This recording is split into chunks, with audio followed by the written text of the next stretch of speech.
Hey, Post-Roe Jen. I'm Kristan Hawkins. Welcome to this new episode of the Explicitly Pro-Life podcast. I am so excited because today I'm joined in the podcast by our Executive Vice President, Students for Life, Tina Whittington. Tina actually has come on. We've done some episodes before with Explicitly Pro-Life, but today we're doing something a little different. Now that we're in a Post-Roe America, everything is different. So Tina is going to interview me because we realized I've never been interviewed for this podcast. So, how the tables have turned. This could get interesting. So maybe I won't be invited back.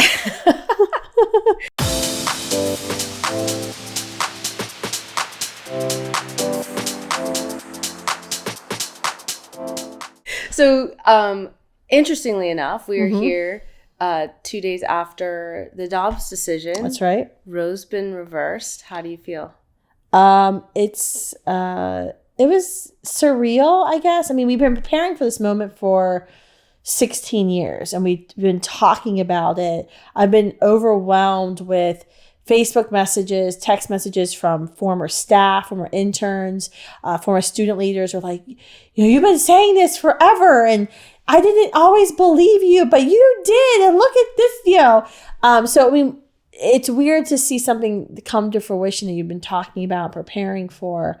But I think what really struck me was the day after. So this would have been, we're filming this 2 days after. Yesterday morning I woke up and I woke up by the manager of the hotel where our National Leaders Convention was, conference. And she was complaining about our pro-life students, which we've never in the history of Students for Life gotten complaints by pro-life students, but people are mad, because the Roe's been reversed. And I got up and I started thinking about, today is Saturday. Today is what's commonly known as like Abortion Day in America.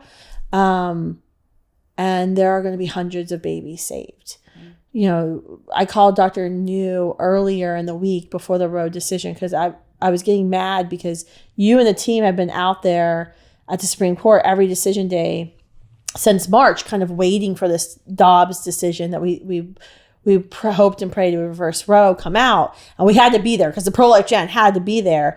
But it was like every single day that we didn't get the decision, babies were dying because this decision hadn't been released. So we called Dr. New and we're like, okay, if 26 states, we know there's about 26 states that will immediately move or quickly move to ban abortion. How many lives is that? And he came back in like 2 hours. I was like, I ran the math. It's 882. And I think that was, to me, the thing that struck me yesterday morning was not all 26 states have banned abortion. About 13, as of now, 13 states, it has stopped. I mean, we're talking at least probably 400 babies yesterday that were not aborted in America. And it's so hard a lot of times. We've talked about this a lot of the years to like quantify. All right, we need to raise $20 million this year for Students for Life and Students for Life Action. And we've had supporters who've come back and asked, well, how many babies is that save? And we're like, I don't know, because we're starting a Students for Life group. We're training 20,000 students who are all going to tell the truth about abortion. And we hear stories, if we're on campuses, like, personally, we might hear a story or we know, okay, we can change 10% of minds or in person, we can change 18% of online minds, but we never hear the numbers. And so like yesterday was like the first day where we had like a number. And I think that was overwhelming to me. It was also, I'm still waiting for the apologies and the I was wrong statements to come out from the pro-life liberals who said, I don't need to vote for a pro-life president that I don't like because his tweets are mean. Politics is nothing. The evangelical kind of mantra of politics is dirty. We don't need to be involved. Let's just skip politics. Mm-hmm. I'm waiting. You're talking about that T word, aren't you? What T word? Trump. Yeah, I'm talking about Trump. But yeah, I'm still waiting from those people. I've been monitoring their Instagram. Some of them have banned me, but I'm still waiting because because we were set up for this. Yeah. And there were some people who said they were pro-life, who go, speak about, their pro-life convictions and have a very touching, moving story, and have done amazing things in the pro-life movement, who actively worked against this day coming. Well, what's interesting, we just got done filming. I haven't forgotten. So we just got done filming our little history of Students for Life. Yes. Which, what an amazing time to be able to talk about the past when we're birthing a whole new movement today in a lot of ways. But you've been saying we're a post-Roe organization for a long time. So talk to me about like what you thought about this day coming, because obviously you believed that it would happen, but also you kind of built a whole organization for this day. So what were the steps you took to get here? And what are the things we're going to be doing moving forward? So to get here, what did you do differently with our organization at Students for Life to be a post-Roe organization? Yeah, I mean, I think it was focusing on really the infrastructure and the ground game of that, the realization of, okay, the day Roe is reversed, we will go from mainly a Washington, D.C. fight to 50 state capitals. And looking around in the pro-life movement and realizing that there wasn't an infrastructure. When I joined, so I started working in the pro-life movement, I started working in the pregnancy center. I've talked about that. Well, soon after I got involved, I joined the local Right to Life chapter in my hometown in West Virginia. And I was, the youngest person there by a number of decades. Like, we're talking everyone 70s and 80s and the church basement, and then me, a 15-year-old girl. And I remember when I was, I think 15 or 16, I must have been 16. It was the summer after I started at the pregnancy center. My mom, the National Right to Life Convention was happening in Pittsburgh. And I convinced my mom to go with me. And I was so excited because there were like 10 other young people there. 10. And I was like, yes, I'm not alone. But then you kind of growing up into the movement, realizing this is a problem that we don't have vocal, use outspoken activists on the ground at state capitals. Anytime you see a young person talking about abortion, they're always pro-abortion. And I think that's been really the difference for us of realizing this is a major failure of our movement right now, to have this infrastructure on the ground, people who can go to state capitals, people who can, counter the abortion industry when they come to town and have an event or something like that. And so I think that is one of the biggest differences. Like, we always call ourselves like the ground game for the pro-life movement. And I think we saw that, out there at the Supreme Court, the 2 days ago, what national organization was out there? It was us. We were the pro-life organization at the Supreme Court. We were joined by, some of our activists at POW and CWA. Pam and Nance came over from CWA, but that was it. Like, I was actually a little disappointed that there weren't more organizations out there. And I think, thank goodness we were there. If we hadn't been there, there would have been no recognizable pro-life voice. I mean, think about what would the newspapers, all the pictures of either me or you or some of our student leaders that were yesterday in the headlines, what would those pictures been? Nothing. So An empty court. Yeah. The Army has been, I think, the significant thing, and getting that ground game and getting that, how I modeled Students for Life after a political campaign, I think, has been significant. And that was even before we actually had a C4.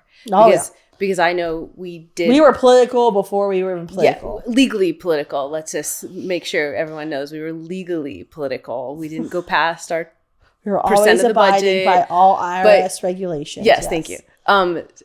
This is what happens when Tina, the vice president's on the. But we were always pushing that limit and saying, I wish we could do more. I wish we could do more. Right. We can't get involved in this election. We can get involved in lobbying for this legislation, whatever. So launching the C4 in 2019 really is going to have a big impact on how we move forward. Yeah. So I wanted to talk through, it's so great because you actually just put this together for the board. Yes. Which is officially titled the Students for Life Playbook for Post-Roe America. Last year was Battle Book. The year before that was Opportunity Book. So I'm running out of words here. But so I wanted to go through. So just everyone can understand kind of what our plan is. And again, we're giving away all of our secrets. Well, here's the cool thing about working at Students for Life. We're a coalition organization. We don't have a lot of secrets. We really don't. We don't. We're an open book. Pretty much. But it's because we want the whole movement that's right. to benefit and grow. So I wanted to go through kind of the playbook for Post-Roe America. A lot of stuff is stuff we've already been doing. Yeah. And so it's not a big pivot for our organization, Post-Roe. I know. I'm feeling an itch to start something new. I'm just warning you now. Oh, Lord. So how we kind of organized this was the immediate action. So what have we done? I mean, immediately. So, I mean, immediately there's been a major security concern since the leak decision came out on May 2nd. We've actually had to hire a full-time armed security guard at our headquarters. And there's only about 15 of our employees are at the headquarters, and most of the 100 are spread out. So that was an added expense, which Kristan was not happy about. We have got to take Pearly bumper stickers off our cars at the office and things like that to protect our staff who are sitting in one location. We've had to have security now. We were out the court. We had tons of security guards. One was assigned to me all day. That was fun and a new experience. I'll have security now. Used to be on some campuses, now on every campus. So we've had to make some changes organizationally. You know, the way we do events and even rallies, we've had to. You know, sometimes we say we can't do that today because we couldn't find a security team. And I think that's going to be an ongoing challenge as the violence that the pro-abortion movement is waging against us intensifies probably over the summer. Through the election. I think it will die down after the election. This is, they really have nothing else to run on, obviously, because it cost me $10 to get a 12-pack of Coke, which I'm very upset about. So until that price of Coke Zero goes down, they're going to try to make this their big election issue. But I think that will tamper down after the election. We had the Life is Louder rallies yesterday at state capitals. So in 31 state capitals, Students for Life leaders gathered demanding that their state legislature and their governor do the right thing and protect life at conception. And so I think that was great. I'm really excited for this idea I had that I roped Tina into running. I had this really great idea and I sent the email. Then Tina's in charge of it. I think she wouldn't hurt me. Standing with Her Sunday. And I've talked a little bit about it on the podcast, but so now everybody will actually pay attention to it. I knew it was going to be like next week. Now everyone's going to be like, oh yeah, what was that thing you asked me to be a part of? So Sunday, August 28th, the goal is to kind of arm Christians across America with like a virtual tool belt of, okay, here's post-abortive resources for women and men. Here's maternity homes. Because I think too few Christians know about all the resources out there. And I think that's what, and I know that's what prohibits so many from raising their hand and being like, yeah, I'm against abortion. Yeah, I support what the Supreme Court does, because they feel like they don't have the comeback to when someone tells them, oh, you pro-lifers only care about fetuses before they're born. And so I think if more would know all that we do and the social safety net we've set up, they'd be more likely to join us and to be more bold. So it's going to be Sunday, August 28th, and we need you to go to standingwithhersunday.org, sign up to host this live simulcast at your church on Sunday night or in your small group. Tina will send you a free kit if you do it. We've got Alveda King. I mean, we've got some heavy hitters on John Stone Street from the Colson Center. Andrew Womack is speaking. Yes, Pastor Womack speaking. Alveda King. Yeah, so I mean, we Senator Langford speaking, James Langford from Oklahoma, Bishop Vincent Matthews, who is the Church of God in Christ. That's the largest African American Christian denomination in America. I mean, so there are some major folks speaking at this, so you don't want to miss it. It's just going to get bigger and bigger. So that's immediate. Yeah, and I also think one thing that's really important about that I want to plug here is that we've also just added Abortion Pill Reversal Network coming and speaking. The name of that is awesome. So it's kind of an inside baseball thing in the sense of like even the pro-life movement doesn't really know a lot about chemical abortion, which I know you're going to talk about in a minute. But for pastors to understand, like their high school students have abortion in their back pocket in their cell phone, and how do you deal with that as a congregation, as a youth minister? And so I'm really excited that we added that in and that's going to be part of the conversation, because again, I think pro-lifers don't know a lot about it. So the average pro-lifer doesn't know a lot about it, then you can be sure most pastors don't know much about what's going to happen there. So, okay, That's sorry. right. Keep going. What else? What's the next? All right, so that's thing? immediate. So now you're talking about the playbook. Yes. So the way I kind of look at it is, I think there's like 4 main areas we have to play. The first one is what we spend majority of our time and I think our money, the donations that come into Students for Life on, which is growing and sustaining the Army. The pro-life, now post-Roe generation. The second, and I'll dive into each of these because I have things for each of them. I think the second area of play really is for driving the culture, driving the narrative. That's going to be extremely important in the coming weeks and in the coming months, as we set up, this post-Roe era is not scary. And that it's one of opportunity and possibility. The third area is electing leaders and persuading leaders to change the laws. And so that's a lot that we're doing with Students for Life Action, of being involved in primary and general elections, going to state houses. It's the one that makes me the least popular person to be around sometime. And then the fourth area is taking this Army, using these relationships we've built with elected officials and attacking the abortion industry and promoting the non-violent alternatives in our communities. So those are the 4 main areas that we're focusing on Students for Life. And I think what did I miss? No, that's it. That's it. So let's go to the first one, the grow and sustain the Army. So one thing I really love, I don't know if it was like 4 years ago, you started calling it the Army of Love. Yeah, the Army of Love. Yeah, the Army of Love. I love that. Oh, good. Because, I'm glad you liked it. I was worried it was kind of weird. No. Okay, I thought it was really good because I might add that into a speech I'm giving tonight then. Okay. Yeah, no, I thought it was really good because there's so much on the other side that talks about us being oppressing women and, so negative, that to show this is an army of love. We love the preborn. We love women. We love families, and we want to journey with them.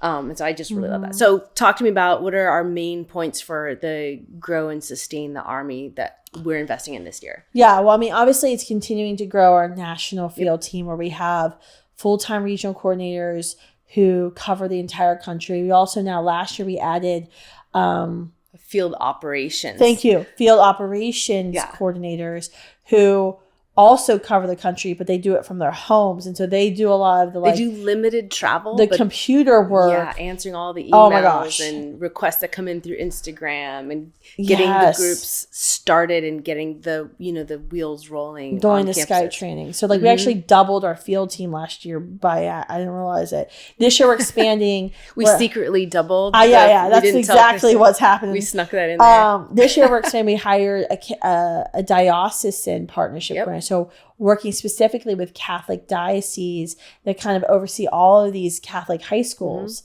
because that's a multiplication effort. If you can get one diocese, or we have a partnership in Toledo, Ohio with the Catholic diocese there, we've been able to now get into all of the Catholic high schools in Toledo, because the bishop there in Toledo is, so much on board of making sure that every student in a Catholic high school knows about the violence of abortion, knows about the alternatives. So I'm really excited about that multiplication of group. I actually think we're going to see a lot of students raise their hands in coming weeks and months going, I want to start this. I actually think the crazier the pro-aborts are, the more we'll have students really raising their hands and wanting to speak out. We're going to be growing our leadership fellowships. That's why we're here in DC for our National Leaders Collective. I think I called it conference earlier. But we have our 200 top student leaders across the country are here right now because we have 10 different fellowship programs. So we have captains for our Students for Life Action. We have spokespersons. We have Christian fellowships, art and music fellowship, Hildegard fellowship, men's fellowship, Invictus. I mean, we have all. I mean, name it. You name it. We've got it. Expanding our online training portal, Students for Life HQ. A lot of people may not even know this, but you can go to SFLA, studentsforlifehq.com. studentsforlifehq.com. You can sign up, and all the trainings that we give students on campuses, you can get for free. They're already digitally recorded, and it doesn't matter your age. Like anyone can do them. So we really need to expand that. And then, expanding our workshops. We just launched these political workshops in states. We call them political leadership workshops. We're trying to really show pro-lifers, because a lot of, I know folks who come to the pro-life movement, they're not innately political and they don't really like the political. 100%. So we've really had to do a lot of work of, I know you don't like this. Yeah. However, this is an important part of what we do. And as we've all been able to see, electing leaders can make a difference. It's not the be all end all, but this is a significant way that we can save lives. So we're going to be expanding those. All right. So drive the culture. Yes. And can I just say something really quick about the political stuff? What did I do wrong? Yeah. No, nothing wrong. Right. No, but like we did the Georgia recall election. We went and brought 180 students with us, I think. That was crazy. And at the end, this was the U.S. Senate. No, it wasn't the recall. It was a U.S. Senate. What do they call it? Runoff. Sorry, runoff. I'm not political. I'm sorry. This was in 2021. Yeah. Yeah, because the U.S. Senate races in Georgia were really close. And so they had a runoff because they have some weird rule in Georgia. Yeah. But we... and we lost, by the way. Well, we lost that, but we won in other ways, which is what I was trying to get to, is that when students, like that whole political thing is demystified and they do it and they realize it's not so hard. That's what I like about the political action trainings is I had everyone at the end, like, raise your hand if this is the first political mobilization you've ever done. And like 80% of the students, it was the first thing they'd ever done. And I think we've had over half continue on with doing more mobilization. So I just think it's really important because I'm on that side of the pro-life movement that's not super political. Sorry. I'm your test pig though. Yeah, it's true. If I can get you excited about it, I know I got it. No, it's true, because the students that came out to that was a hard election, because that was during the whole like Donald Trump saying the election was illegitimate, whatever. Yeah. But we knew we had to keep these Senate seats. And so we ended up losing, but we knocked on 70,000 doors, but we ended up winning in the sense of that every student who came, they the comments we got were, I've never been involved in politics, but now I know how important it is. And really, I think they learned too, like, it doesn't matter. When you're knocking on doors and you bring up the word abortion, you're still talking about abortion. You're not really spending your time talking about the candidate. Yeah. And so they found a way. It's like, wow, this is a really great way to test my apologetic skills. Yes. And so they had a lot of, I think, meaningful conversations for them. Yeah. But I'm just excited because that's actually a brand new thing that we just started. Yeah, so that's right. Of all the things you've listed so far for this are things we've pretty much already done. This is like our newest thing. So I just want to highlight it. Join us for a political leadership workshop. That's right. Coming to a state near you. You can even host one. If you promise us 25 people will come. Yes. All right. So drive the culture. Sorry. All right. So driving the culture. So I think it's important to note that SFLA does not play to polling. This is a point of division sometimes in the pro-life movement. I get a little angry about. I think there are organizations that look at polling and then say, okay, great, I'm going to play to that polling. And we use it to inform us of what we must change. And I think that's really, really important, that we change the polling. We don't play to it. And so that's why, we'll continue to do what we've been doing for the past few years of hosting semester-long campus tours. We'll visit, 180 campuses, having one conversation, measuring the number of conversations, measuring the minds change. This past year, we averaged a 10% in-person mind change with our spring and fall tours. My speaking tours on campus will continue with more security. I'm really hoping I get more protesters. You all know I love protesters. So last night when we were meeting with the group of the year folks, she promised if they could guarantee her protesters, she would definitely come to their campus. So I don't know what that means. Yes, I love protesters at events. They make them so much more fun. And that you demanded signs. You also wanted signs. I wanted, more offensive signage on campus. I think sometimes the students will have groups, they want to host, like, we're having a pro-life speaker who loves just loves you. We're pro-life because we love everybody. No one comes to that because people come to events on campuses, especially if they're mad. And so I'm like, we got to get more offensive with our signage. Like, you're a moron. Come here. Why? Like, people like, they'd be like, how dare her? I'm not a moron. I'm studying, biomedical science something. She's the idiot. I'm going to go tell her why. Great. Come, please tell me why. So I'm trying to I was trying to really pep the students up for it. Some of them liked it. No, they were into it. The Penn State students were like, yeah, we can do that. We can do that. No, they were into it. I was mad at them because I was on their campus and they didn't have any time to go to the Berkey Creamery. Penn State taught Ben and Jerry's how to make ice cream. It's like it's the leading ice cream school in America. They have this Wow. whole it's a whole thing. So why didn't you tell me that before I went to campus? I didn't know you went. You can order it and they will ship you the ice cream from the Berkey Creamery. But I was mad because my speech was right next to Berkey Creamery. By the time we got out, it was closed. And I had no time for the ice cream. So they have to invite me back so I can go back. So. Yeah, little known fact about Kristan Hawkins is that there was a point in time when she was traveling, she tried to go to every diner. Yeah. What was that? Well, I would do like the diner drives and whatever. Yeah. What's that show on Food Network? I memorize things by food. So I can tell you I can't tell you the person's name I might have met with at a diner, but I can be like, I know where they get the best omelets in Seattle. Yes. Like I can, that's what's important to me. But my husband's like, how do you remember that? I'm like, I don't know. I just can remember what we were eating. I enjoy food, okay? And I'm going to drive 30 minutes out of my way to go to this bakery to The craziest thing I ever did was one time I was speaking in Oklahoma and I was in Oklahoma City and I needed to get to Tulsa and I was like the pioneer woman. Oh, I remember this. Yes, I drove like 3 hours out of my way in the middle of the night. I think I was talking to somebody I was watching some pro-choice documentary on Netflix while driving because to try to keep myself awake. I don't hear this. I was against the driving policy.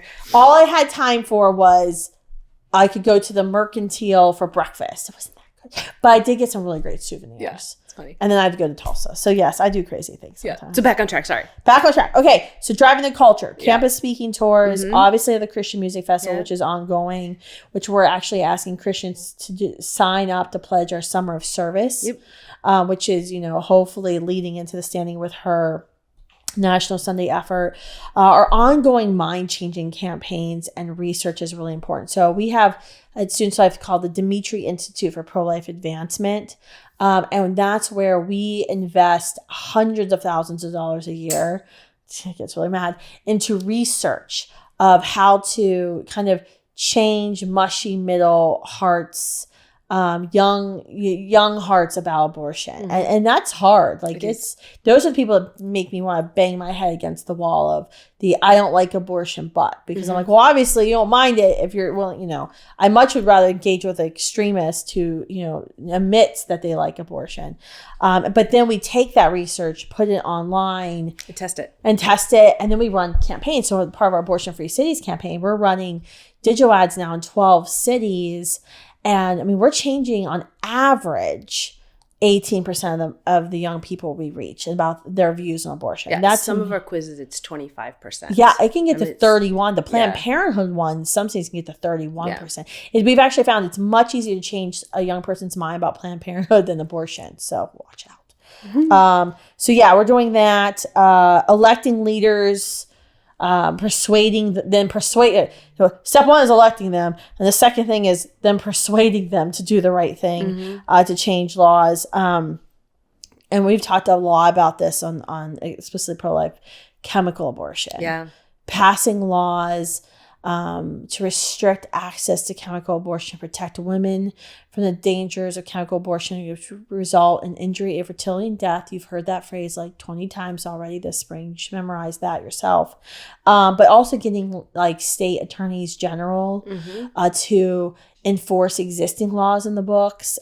We've got some creative solutions, which I've alluded to on this show, but not fully talked about yet, that we're going to be trying to throw up on the wall and see what sticks. Kansas. I was just in Kansas. The Hawkins family RV'd into Kansas City about a month ago to kick off our door knocking campaign for the Value Them Both Amendment. You're going to be hearing about this a lot because August 2nd, on the ballot will be an initiative in Kansas. Essentially, this is what Planned Parenthood is going to try to do. They're going to try to get state Supreme Courts to, quote unquote, find a right to abortion in invisible ink in their state constitution. And what that will do is it will invalidate all the abortion laws in the state. So in Kansas in 2019, that's what their state Supreme Court did. And so this is a ballot initiative August 2nd that basically all it says is there's no invisible right to abortion in our constitution, which would let Kansas then pass pro-life laws. So that's going to be huge because the abortion industry is going to kind of use it if we lose to say this is a mandate from middle America that they're pro-Roe, which it's really not. The ads they're running, the pro-abortion industry is literally running ads that sound like it's an anti-mask. It was the most deceptive yet single-handedly brilliant ad I've ever seen. They are running like the last thing I saw was like a $3 million ad buy for ad for this campaign. And it looked like if you're against masks, you should vote for this. Interesting. They didn't even use the word abortion or reproductive rights at all. It was crazy. Special sessions. We've got about 7 states we're targeting to get special sessions. So for example, Indiana, this great pro-life state, they still have abortion. They don't have a trigger law that's valid. We need the governor and the legislature there to call a special session to make abortion illegal. Florida, everyone gets, all upset. We did a map the other day, but it was like, because we said no protection. We labeled states like protection at conception, protection at heartbeat, or no protection Post-Roe America. And Florida was in the no protection. And everyone gets all upset because everyone loves Governor DeSantis. Why don't you call your friend and tell him to host a special session? Because all we've heard is, well, after November. Well, remember, 95% of abortions are still legal in Florida. 95%. Yeah. Thank you. Midterm elections, obviously this is going to be huge because we've got to make sure, Nancy Pelosi and Chuck Schumer do not get their way in getting a pro-abortion majority in Capitol Hill because they've been very clear. They will pack the Supreme Court, meaning they will add new people to the Supreme Court. So it's more than 9 people. And they've already passed twice in the House. They can't do it in the Senate because of Joe Manchin, but all pressure is going to be on him. They want to pass a bill that would go further than Roe versus Wade did. Say abortion's legal in all 9 months for any reason, and those abortions must be taxpayer funded. All of them. And they've already passed this in the House twice this year. Twice. So this is a significant something we need to look for. And this is what Joe Biden and President Biden already called for. And then once we get into the state legislative season after the election, all these states that don't immediately move now or in a special session to restrict abortion, make abortion legal, we got to go back into these states and ban chemical abortion, introduce abortion. We call it our early abortion model. We just had protection at conception introduced in Michigan, which I was really excited about. It's a life at conception law plus a ban for chemical abortions. And I think that it sounds redundant because you're like, well, if you have a bill that bans all abortions, why do you need a bill for chemical abortions? We're basically trying to cover all the bases. And so we put them into one protection conception bill. We're hoping to get that inspired. And then on top of all that, I know this isn't one of your points, but we're watching the Biden administration try to do everything else they can in other areas. So we've got HHS with their 1557 rule change. We've got Department of Education with the Title 10, which you can find out about that on other places in Suits Fight. But it's all these things that are happening politically, but also the administration is trying to push some pretty crazy things to fund abortion, make abortion more available, that we just are always keeping our eyes on. So they're not. I mean, the main thing you need to understand is they're not going to just go away. No. So they want to get chemical abortion pills over the counter by the end of the year. The Biden administration is going to be actively using our taxpayer dollars at the Department of Justice to fight back against all the laws we're trying to pass. So it's going to be a tough year. Hopefully Joe Biden, gets distracted on something else and, trying to save the economy from a recession. But I don't know. It doesn't seem like he really cares, to be honest with you. All right. So attack the abortion industry, promote nonviolent alternatives. This is kind of the fourth play area for us. This is important. We had our Christian schools project, which has made me real popular with Christian school presidents. It's real exciting to be me. But we are ranking and holding Christian schools accountable for the relationships with Planned Parenthood. We've seen dozens of Christian schools drop relationships with Planned Parenthood this year. We're going to be promoting that. But the main thing we're really doing when this kind of play area is our campaign for abortion-free cities and our Standing With You efforts. Standing With You is this comprehensive website that our team has built where you can begin an online chat with a representative at Heartbeat. You can call a phone number and you'll get connected instantly with someone from Heartbeat or Human Coalition. Or you can plug your zip code. Or if you're like in. me and don't want to talk to anybody, you just plug in your zip code and you find all the public and private resources. We're constantly adding to the site. We're actually having to hire someone just to do the vetting of all these new resources. But then through our campaign for abortion-free cities, then we're committing ad money where we're spending a lot of money, 7 figures into communities to promote this resource and get women and those who are being targeted by the abortion industry to go to this resource instead of going to Planned Parenthood. And then we're trying to measure, and we are measuring the number of calls and number of women served. So we've seen over 1,700 women connected directly with the pregnancy centers in the past year. I know there's like 35 confirmed baby saves. Which it's very hard to measure baby saves, but this has been significant for us in terms of really showing America that no woman stands alone.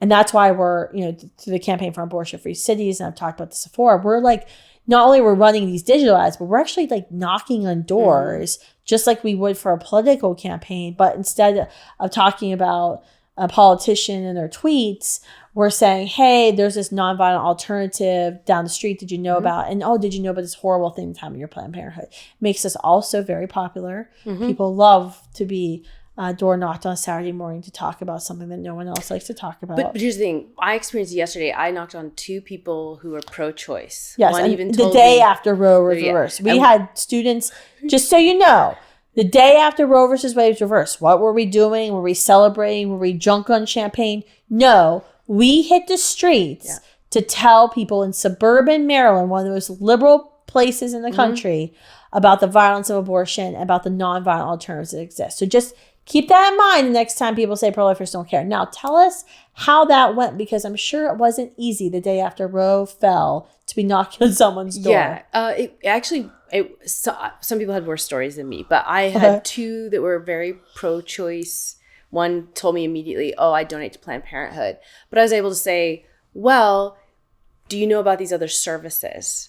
And they weren't familiar with the pregnancy center. And they both took a postcard with more information about Standing With You, because I think there's a lot of common ground that Standing With You creates, because Planned Parenthood doesn't offer diapers or parenting classes or formula or prenatal vitamins or all these other resources. Nothing about Planned Parenthood do they provide. Yeah. And so I think they both took it and were like, oh, that's interesting.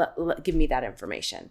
So it was actually more positive, even those maybe could have been negative interactions, because we're doing something with Standing With You. Yes, it's pro-life, but it's also something that should be common ground. And I love when we first start talking about this campaign is that we might be the first interaction someone has with the pro-life movement. And so to be this positive engagement is good. But so I didn't get harassed. Other people did. Some of our students got harassed. We heard some interesting stories. Someone got in their car and started following a couple of the girls around and whatnot. But overall, I think everyone had a really positive experience. People passed out bumper stickers. I know someone took a yard sign. So that's important what you just said, because I forgot about that. Because when we were doing the first wave of our research for our institute, we did mushy middle women. And now we're doing men, and men, shocker, vastly more complicated than women on this issue. Yes. But it was interesting because when we did the qualitative interviews, these 1 hour to 2 hour one-on-one personal interviews, every woman was asked their first recollection of seeing pro-life, seeing a pro-life person, seeing a pro-life event.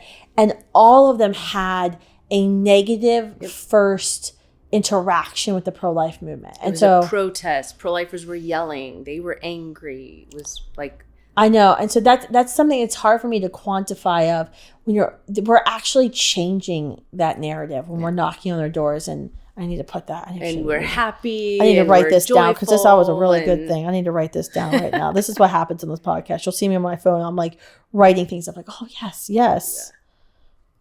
Oh, no, we have to pause for No, this. we don't. No, we don't. Oh, I just type the whole time. You just type the whole time. Sometimes I do this all the time on the podcast because I have ideas. Like, this is just you know, I'm in trouble with Kristan Hawkins because I stopped watching her podcast a few months ago. Right before we started filming, I was talking about the podcast, and then Tina, who is the podcast queen, who listens to all podcasts and all the time, is always telling me, "Did you listen to the podcast?" And I'm like, "No, I don't listen to podcasts.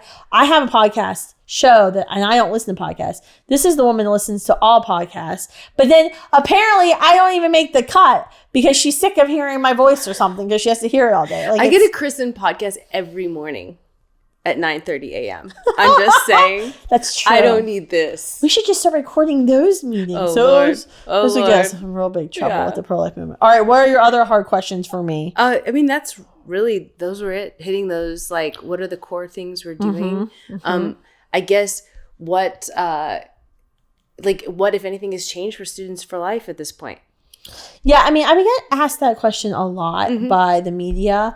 And, you know, I was kind of mean in one interview, but I was like, yeah, some people have to like change names and change organizational structures, but we don't. We're the same.